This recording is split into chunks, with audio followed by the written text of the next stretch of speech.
Hey guys, it's Alex with Paragon Performance. Today we're going to be installing our blackout heat shields. This is going to replace the silver ones that are factory. When you install an aftermarket exhaust, that becomes more visible. This will cover that up and black out behind those tips, giving you a more sleek design. There's going to be two different ways we can do this install. One obviously being the simplest while installing exhaust with the bumper off. They're pretty easy to get to. The second option is going to be removing the fender liner. We're going to show you how to do that as well. Let's get to the install.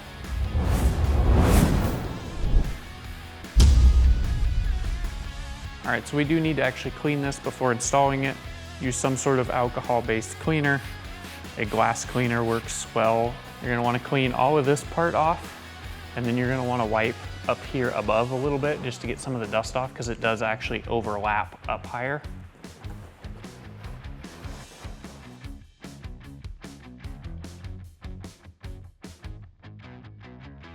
So we've got part of that peeled back. We're gonna tuck that up and above and then line it up, covering this bottom edge of the factory shield.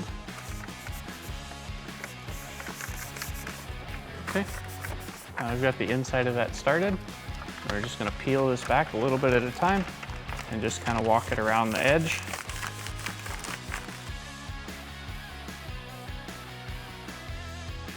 Okay, and then just go through and firmly press it down and make sure it's stuck everywhere here.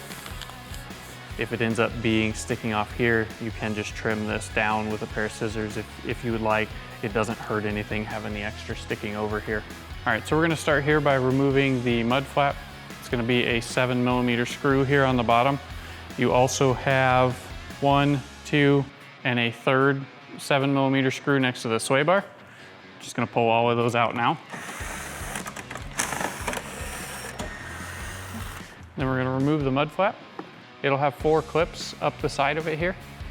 You can use a panel tool just to wedge in here and pry them out as well, but you can pull them out by hand also.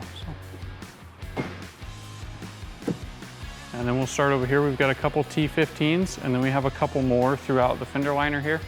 We'll just work our way from this side over to the other side, pulling out the T15s.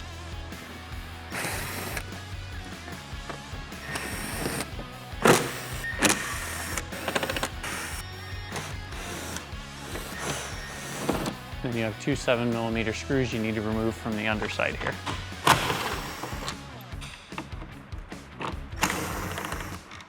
Depending on which side of the car you're working on, this could have 3 or 4 plastic clips. There'll be one here behind the brake caliper.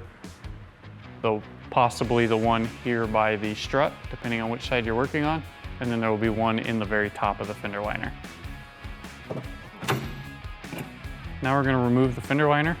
Start by pulling the front portion out here first.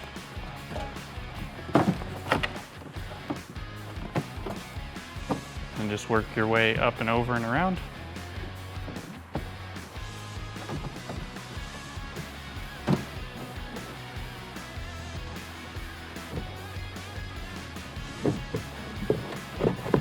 All right, so we've got the fender liner off. We got to clean the area to prep to install the heat shield. Use some sort of alcohol-based cleaner.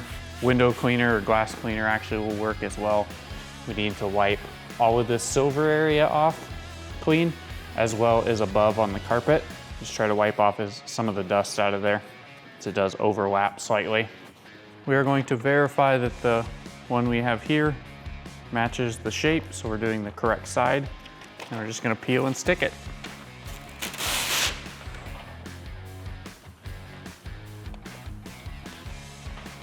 And do your best to line it up here along the bottom so we get all of that shield covered.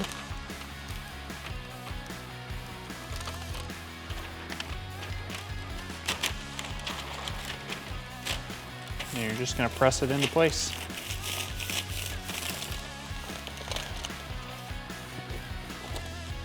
Now that we've got that installed, we're going to reinstall the fender liner in the reverse order and how we took it out. As you can see behind, one of them is already installed.